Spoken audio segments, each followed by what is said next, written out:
Access logs. File 01. IYS 523. AKA the Gorgon. The first time you see it, you would never realize that it was dangerous. How could it be? For the most part, the object itself is immobile, and has been for the past few centuries. It stands only about 13 feet tall, and probably resembles a statue that could easily be found in the Grecian era. 6 arms, 15 eyes, and 2 large, engorged breasts. Most people would likely pass it by in disgust without giving it a second glance. But on the morning of April 4th, 2020, something else entirely occurred. Reports say that it began around 7:30 that morning, and 2 people came to the spot where the statue could be viewed easily. And the moment that they looked toward it, both individuals stopped in their tracks and remained immobile. Most of the other passing tourists didn't pay them any heed, and assumed the travelers were simply observing the art and weren't in any sort of distress. That changed after several hours had passed and those same individuals were still standing there. A few others had joined them, and it seemed as though each time when a new party looked at the statue, they too were transfixed by it. There is nothing particularly beautiful about the stone motif. Most are unaware of who the artist is or what became of him. Arthur Callahan was his name. He was 35 years old whenever he created the statue. His wife had just passed away from brain cancer, having fought it for nearly 3 years and been in remission twice thanks to chemotherapy. After she passed, Arthur had what some might call a mental breakdown. He kept to himself in his workshop, never even opened for food. He stayed in there for weeks, and passerbys only ever occasionally heard the strangest of grunts and shrieks coming from inside. When he revealed himself to the world a few months later, the statue was what he wanted to show off. To say that it was hideous would be an understatement. Some were baffled by his choice of muse, comparing the inhuman features to that of a Gorgon from myth. The fact that the statue had no real facial appearance was probably what made it so uncanny. It was this amalgam of stones and mud, not resembling anything from this earth and yet still seeming to have form and purpose. And critics called it an expression of abstract reality, a way for the artist, a tortured soul, to explain how he grieved over his loss. Others said that it was a representation of madness.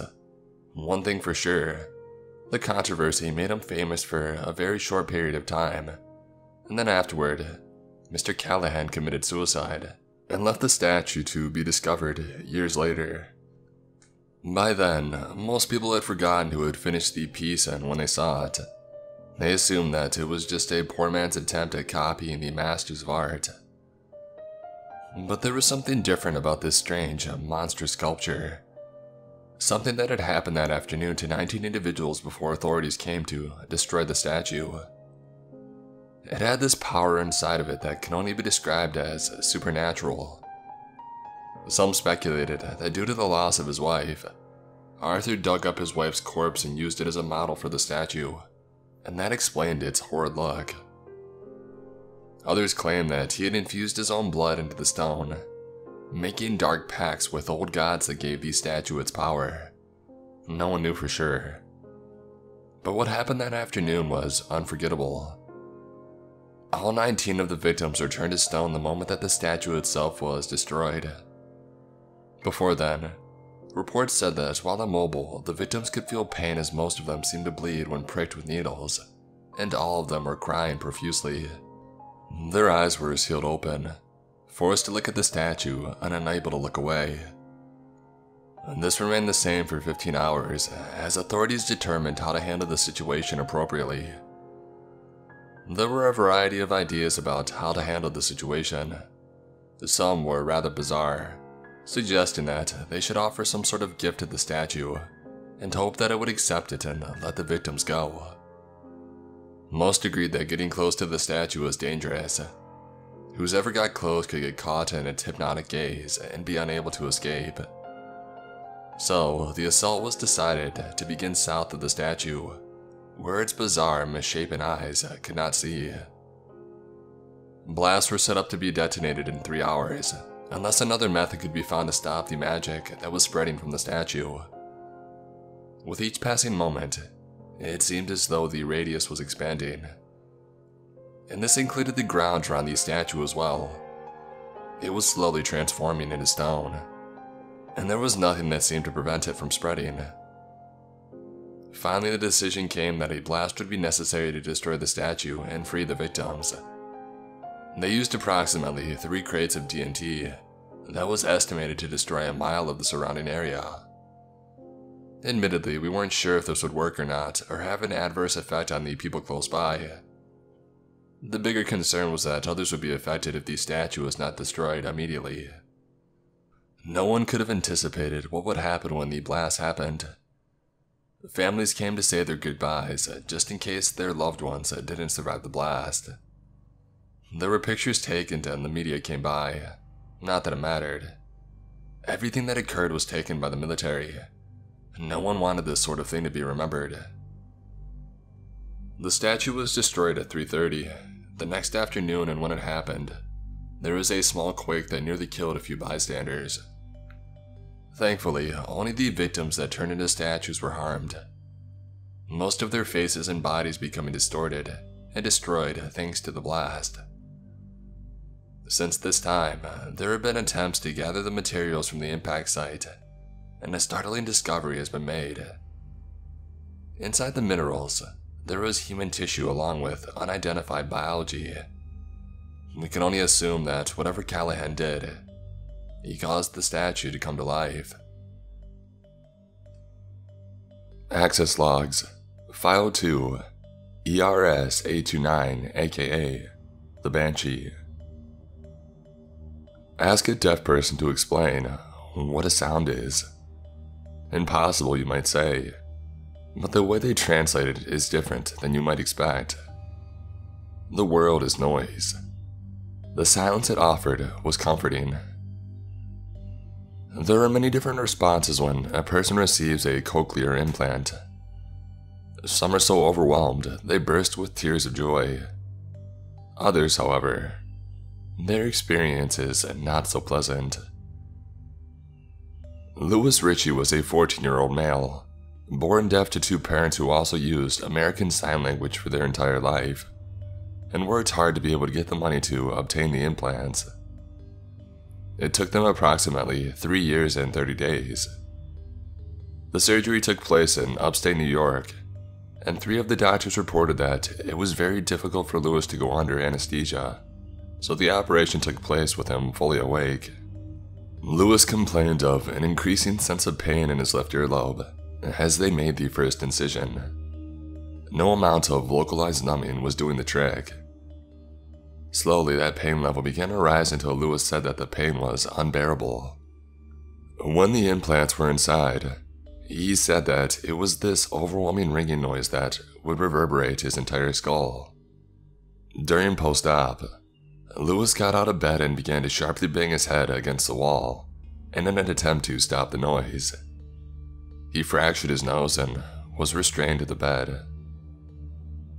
Later, he was found to have used a shiv made from their hospital bed and sliced off both of their earlobes. They were found in their room unconscious, having eaten both of their ears in an attempt to prevent future surgery from occurring. There is no known record to determine if this attempt to remove the implants was successful in stopping the noise. In Southeast Asia, a young woman named Ming Dutan was found trying to remove the eardrums from several children at her daycare. She was charged with abuse and attempted infanticide. When questioned later by the police, Ming explained that she believed all the 13 children that she attacked were possessed. Here's a partial transcript. The officer: So you're saying that this was a demon? Something that was moving from one child to the next? No, this was a hive mind. A singular entity that had managed to get inside of their minds via what they heard. What do you believe would be the cause of that? I said it already. It was in the noise. A sound unlike any that could be fathomed or understood by our mortal soul. There have been other reports recently of strange frequencies picked up by Russian and Algerian satellites near the Indian Ocean. Scientists have attempted to isolate the source, but they have discovered the frequencies are too sparse and believe them to be of different origins, except for the detail that the noise is always the same. Reporter John Hamill spoke with urban legend enthusiasts in the Washington state, who believe that the rise of these sonic vampires is caused by the fact that humanity has continued to attempt to break the sound barrier. Only 50 years ago, the Bell X-2 exceeded Mach 3, September 27, 1956. United States Air Force Captain Milburn G. Apt became the first man to exceed Mach 3 while flying the Bell X-2 on September 27, 1956. Unfortunately, the aircraft went out of control after making history, and he was killed. Apt temporarily lost consciousness as the plane spun out of control. When he came to, he separated the plane's escape capsule, but it was too late. It was likely the increase in the speed going against the speed of sound caused him to experience some sort of rupture in the space-time continuum itself, Hamill reports. Other aircraft pilots have also reported having odd experiences with their hearing after traveling at high speed. Some even admitting to the fact that they were hearing things, voices that couldn't possibly be human. There are some who believe that sound itself is not actually merely a phenomenon that occurs in the natural world, but an entity. Something that has existed that we simply cannot comprehend from our perspective on the reality that we live in. This is why soft sounds can have a soothing effect on the soul, if you believe in that sort of thing. But often noise can have the opposite effect, and we find ourselves scrambling to escape it, an unseen force that is surrounding us on all sides, rhythmically destroying everything that was held dear in our world. At certain decibels, noise can cause the foundations of buildings to shake. Hence why it is clear that sound itself and the frequencies that it gives off are evidence of a superior life that we cannot control. And these recent incidents are further proof of how we have meddled in affairs that we can't control. Slowly it grows, like a rising orchestra that cannot be ignored. It pushes its way into our world, and chooses its victims and those who are innocent and unable to protect themselves. But soon its hunger will not be satisfied. It will grow stronger. A crescendo of music will rise and it will engulf all until only this noise can be heard. It will be inescapable, final. There will be nothing that anyone can do except pray that they cover their ears and hope that the sound passes them by. Once it rushes into a cacophony of music that cannot be ignored, and this is when we realize that it's too late. We have gone too far. The creature is here and it's banging and snarling so loud that there is no ignorance to be had. Pure terror will engulf our hearts, and we will run toward that silence. We have seen what happens though when that occurs. Silence is often the deadliest of traps. It lies to us and makes us think that we're safe. But the truth is, such evils and such monsters are born in the silence. Access logs. File 3, NSC 015, aka The Hound. Approximately 20 people from all walks of life agreed to participate in the experiment. Most were told that we were simply monitoring their activity and were unaware of a secondary presence in the test site.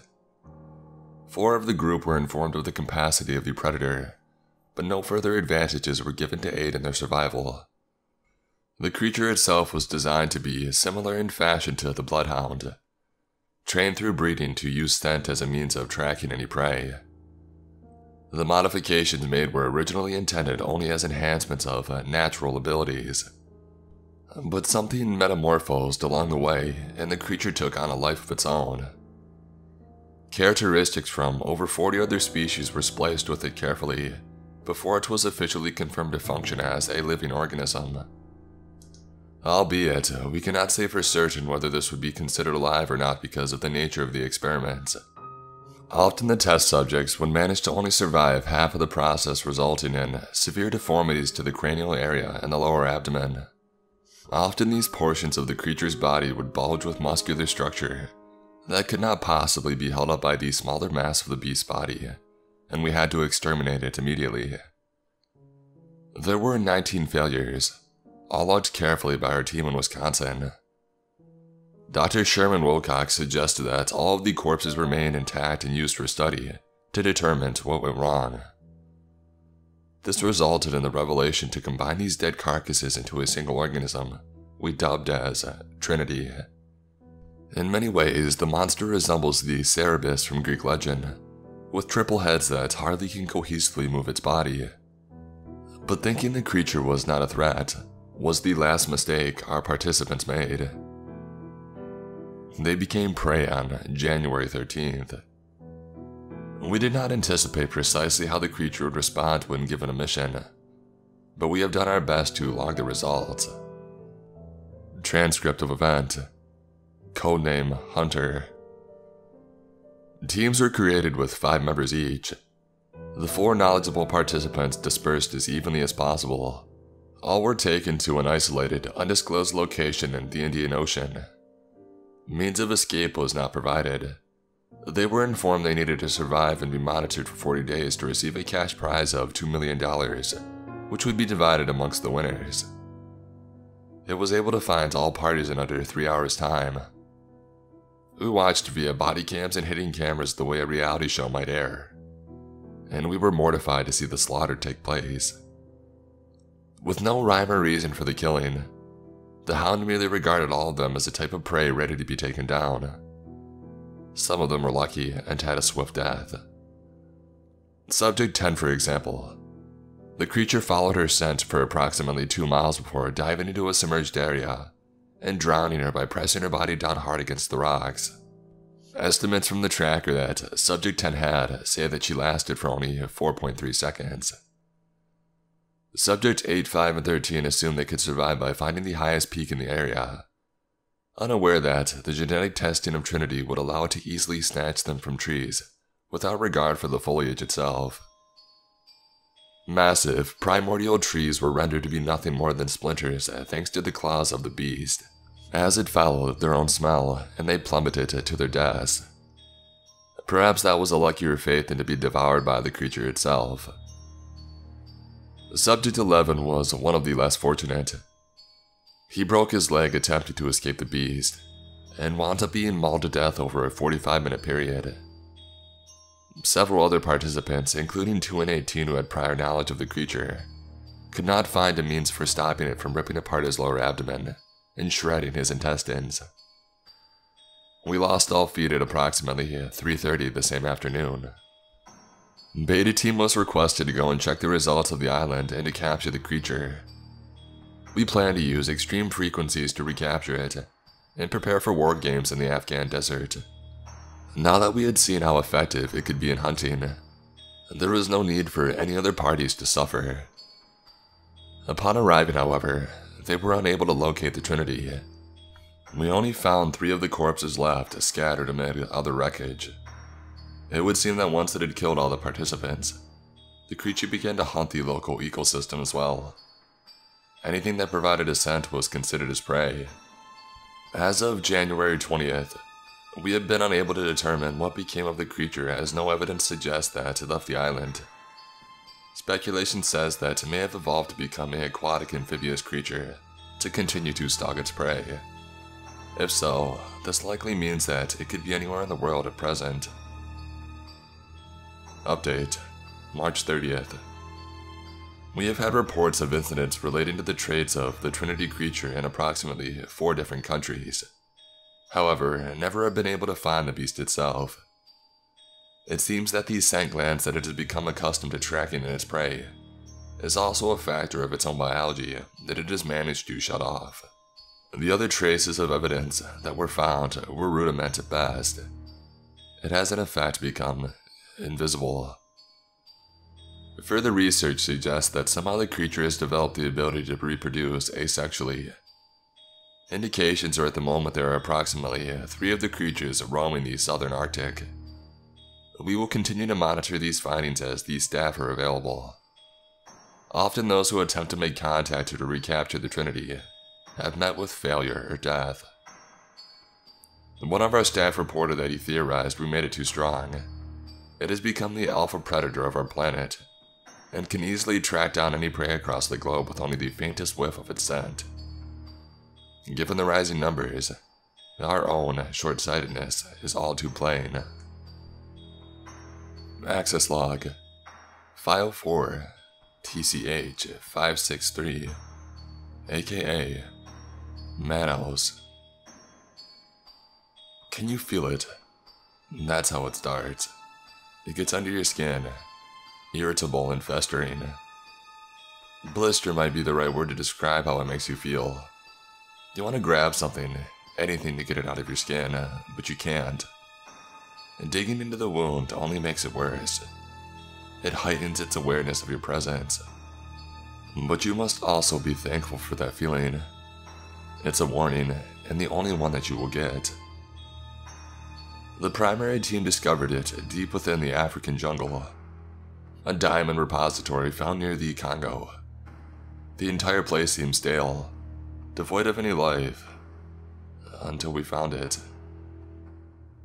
Words can't possibly describe this life form, other than abstract and monstrous, and even such pales in comparison to the sensation that it gave to our group.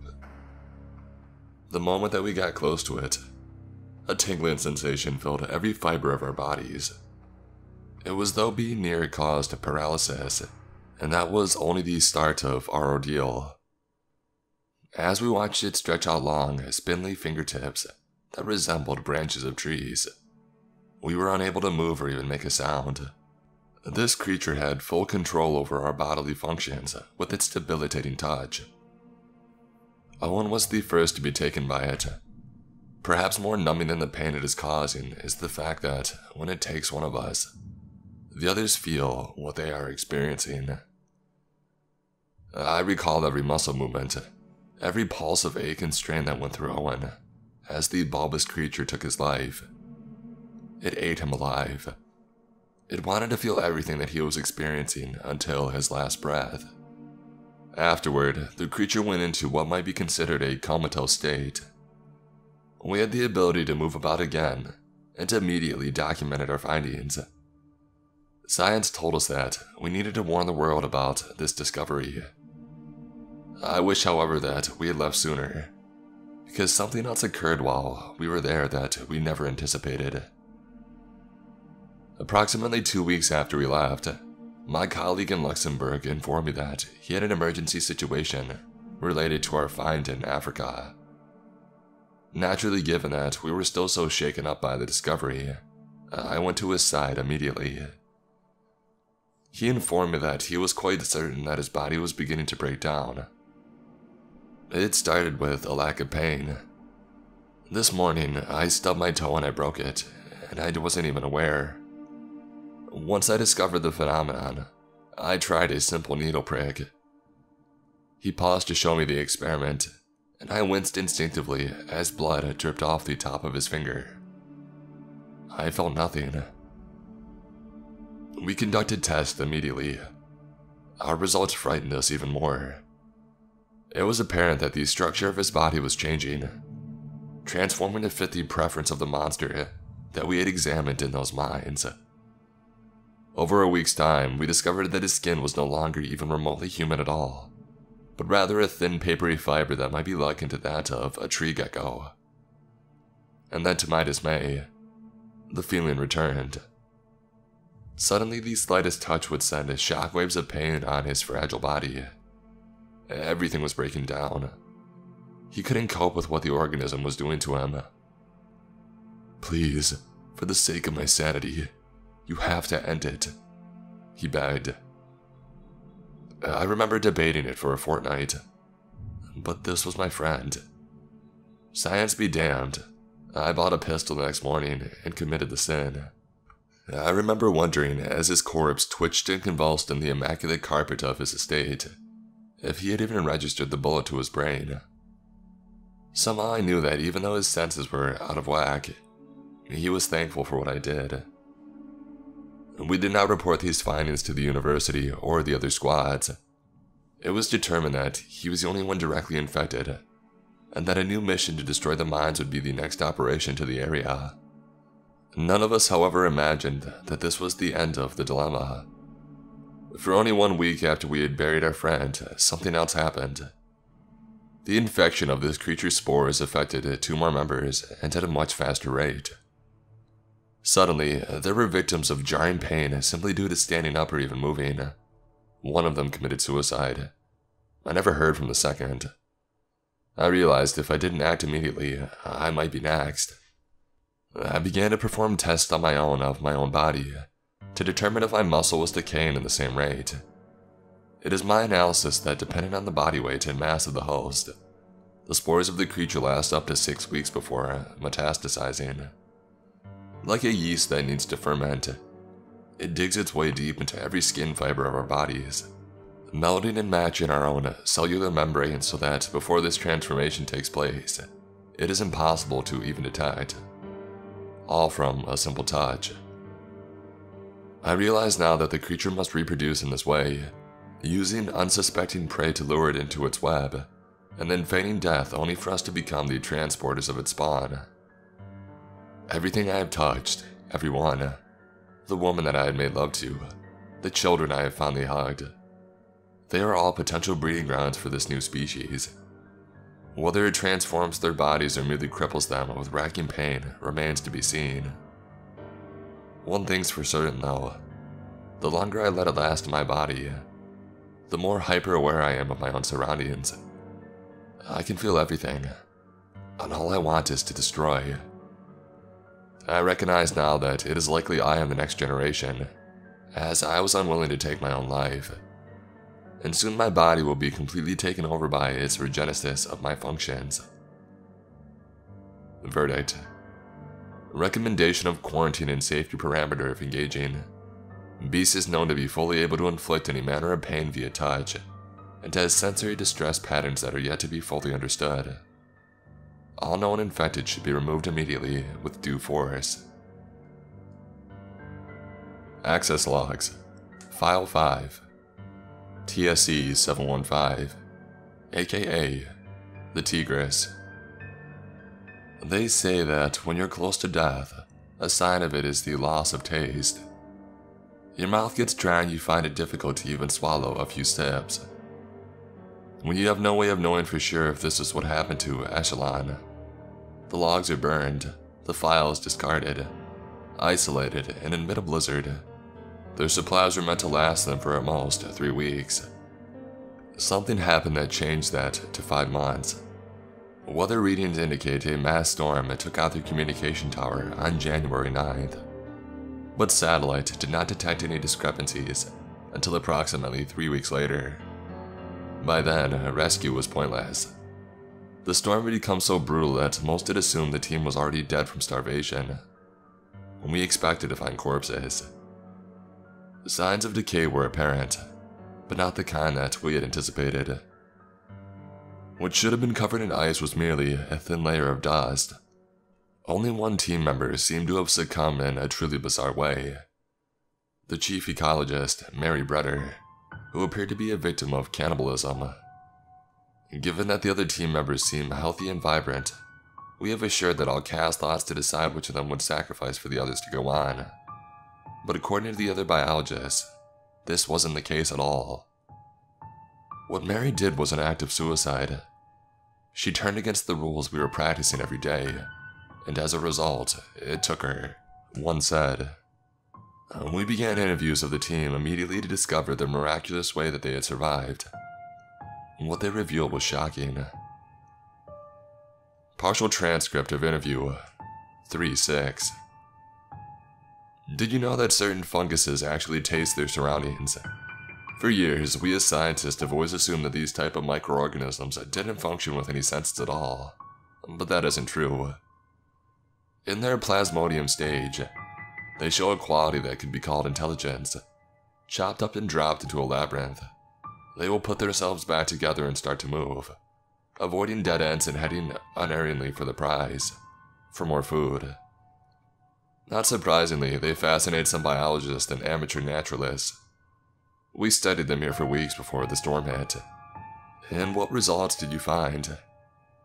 The fungus could adapt, grow and spread and survive under the harshest conditions. They devour bacteria, whether good or bad, and survive based on the sense of taste. Always ravenous, always hungry. The species we were studying here was more than that though.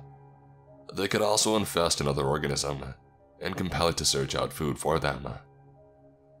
We realized immediately what needed to be done to survive the long months ahead. Countless experimentation took place to properly conform our bodies to the amoeba. We knew to survive, we needed to become its food source, to let it feast on us and as a result, allow our bodies to be this incubator, if you will. And Mary was against this. She fought it relentlessly, saying that it was inhuman for us to allow this organism a chance to survive and gain intelligence. But if we hadn't, none of us would be standing here today. We saw it happen to Mary. She started to inject herself with antifungal serums that were designed to fight off the spores. As a result, her body began to attack itself, to devour from the inside out. She ate herself away. We sealed her away in a room to keep her from harming us with her insanity, but it was a nightmare to watch her scream in pain, as she refused to let the fungus take hold of her. So this organism, it's infested your body. How thoroughly? You might say we can no longer survive without it. Regular food is useless. We've only been feeding off what gives its nourishment, and it's provided us with stimulus that makes us feel good as a result. End partial transcript. The team went on to describe how they modified their own bodies to be host for the predatory mold.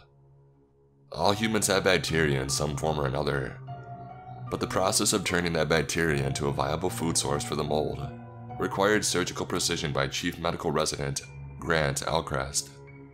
There are certain organs in our body that are prone to carry more bacteria than others, healthy bacteria, that we need on a regular basis for survival. When Mary chose to give herself up to the mission, her body became forfeit, and we used her viable organs to test the mold and see which organs it was able to inhabit faster. Surprisingly, bacteria upon the brain is quite common, although it requires a means of transmission. For this reason, I opted to provide each member of our team the ability to let the mold enter their cranium via open wounds to the back of the neck and eardrum. Analysis of protocols informs us that all remaining members of the team should be returned to home base for further examination. Update. Checking in with supervisors had led us to conclude that doing so may be unwise if the organism has taken hold of their entire body. We would effectively be opening ourselves up to the biological enemy. What this team has done is ungodly and inhuman.